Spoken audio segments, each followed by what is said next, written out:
Assalamualaikum warahmatullahi wabarakatuh.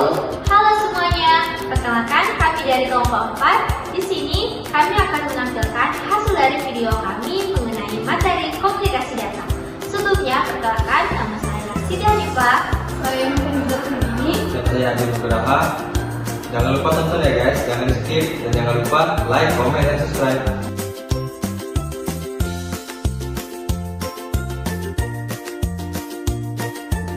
Apa itu komunikasi data?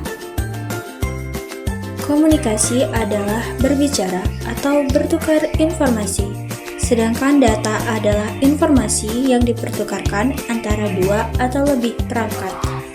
Jadi, dapat didefinisikan bahwasanya komunikasi data adalah pertukaran data antara dua perangkat atau lebih melalui media transmisi.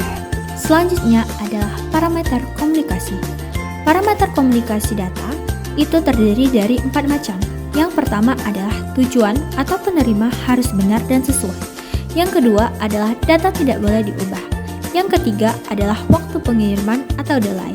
Dan yang keempat adalah jitter atau variasi waktu antara kedatangan data.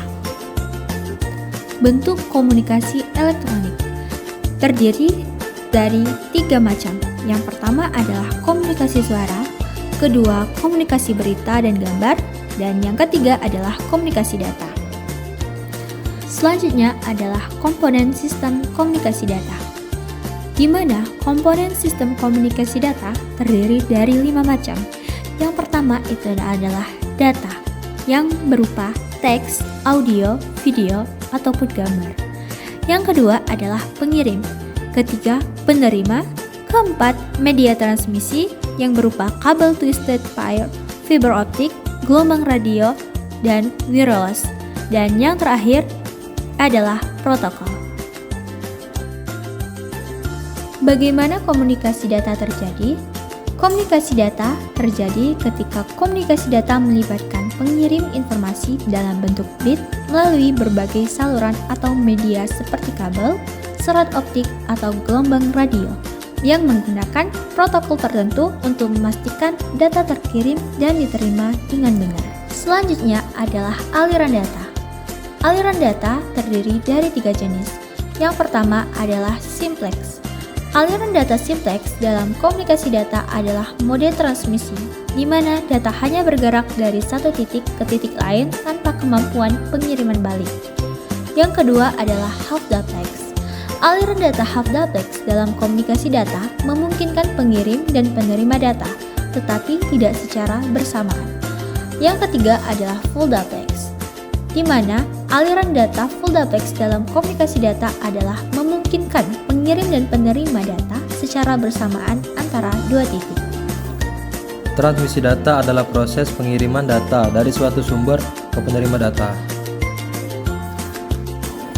Adapun beberapa hal yang harus diperhatikan dalam proses ini, yaitu pertama, media transmisi yang digunakan, kedua, kapasitas channel transmisi, ketiga, tipe channel transmisi, keempat, mode transmisi yang digunakan, kelima, mode transmisi, keenam, protokol perangkat lunak, dan yang terakhir, penanganan kesalahan transmisi.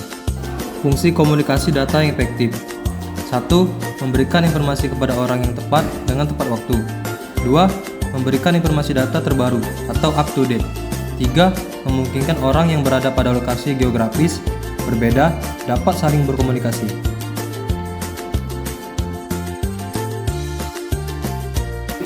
Pemodelan komunikasi data adalah proses membuat gambaran atau struktur bagaimana data dikirim, diterima, dan diproses dalam sistem komunikasi, menggunakan model matematis atau grafis untuk menggambarkannya. Berikut adalah gambar pemodelan data dan informasi. Tingkatan model komunikasi data. Komunikasi data model terdapat 2, yaitu TCP atau IP dan yang kedua OSI. TCP atau IP adalah singkatan dari Transmission Control Protocol atau Internet Protocol. Ini adalah standar protokol komunikasi untuk jaringan komputer dan internet. Model ini diusulkan pada tahun 1960 oleh Dapra. Namun, pengembangan dan standarisasi protokol TCP atau IP dipengaruhi oleh sejumlah organisasi seperti Internet Engineering Task Force. Yang kedua ada OSI.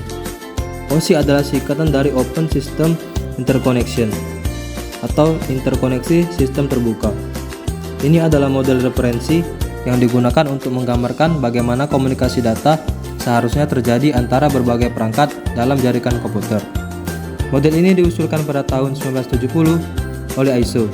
ISO adalah organisasi internasional yang mengembangkan standar internasional dalam berbagai bidang, termasuk teknologi informasi dan komunikasi. Berikut merupakan penjelasan lebih detail mengenai lapisan TCP atau IP dan OSI. Yang pertama adalah TCP atau IP. Application Layer. Lapisan ini adalah lapisan tempat aplikasi jaringan beroperasi, seperti HTTP untuk web, SMTP untuk email, dan FTP untuk transfer file. Transport Layer. Lapisan ini menyediakan komunikasi end-to-end antara aplikasi. Protokol seperti TCP, Transmission Control Protocol, dan UDP, User Datagram Protocol, beroperasi di lapisan ini. Selanjutnya adalah Internet Layer. Lapisan ini bertanggung jawab atas pengalamatan, routing, dan pengiriman paket data melalui jaringan. Protokol utamanya adalah IP, Internet Protocol. Dan yang terakhir adalah Network Access Layer. Lapisan ini berhubungan dengan perangkat keras fisik dan perangkat lunak yang terlibat dalam transmisi data dalam jaringan. Ini termasuk protokol seperti Ethernet, Wi-Fi, dan PPP, Point-to-Point Protocol. Selanjutnya adalah lapisan OSI, di mana pada layer ketujuh terdapat Application Layer. Application Layer merupakan layer ketujuh yang ada dalam Open System Interconnection model dan menjadi satu-satunya layer yang dapat secara langsung berinteraksi dengan end user. Presentation. Lapisan yang terdapat dalam model OSI layer dan berada pada lapisan kedua ketika sebuah data atau informasi akan dikirim. Selanjutnya adalah Session Layer. Session Layer adalah layer kelima dari 7 lapisan model OSI dan jaringan komputer. Lapisan session bertanggung jawab untuk mengendalikan dialog antar node. Transport Layer merupakan lapisan keempat dari 7 lapisan yang digunakan untuk mengorganisir dan mengatur komunikasi dalam jaringan komputer. Selanjutnya adalah Network Layer, merupakan layer jaringan yang juga dikenal sebagai layer 3 dalam model referensi OSI. Adalah salah satu komponen utama dalam arsitektur jaringan komputer. Data Link Layer merupakan lapisan ke-6 dalam OSI layer yang bertugas untuk menyediakan sebuah prosedur pengiriman data antar jaringan. Layer terakhir adalah Physical Layer, merupakan layer yang berhubungan dengan segala bentuk hubungan koneksi jaringan secara fisik, di mana kebanyakan berhubungan dengan perangkat keras sebuah jaringan komputer, seperti hub, switch, server, dan juga klien. Demikianlah video penjelasan materi tentang komunikasi data. Mohon maaf apabila ada kesalahan dan kekurangan. Kami akhiri dengan ucapan wassalamualaikum warahmatullahi wabarakatuh.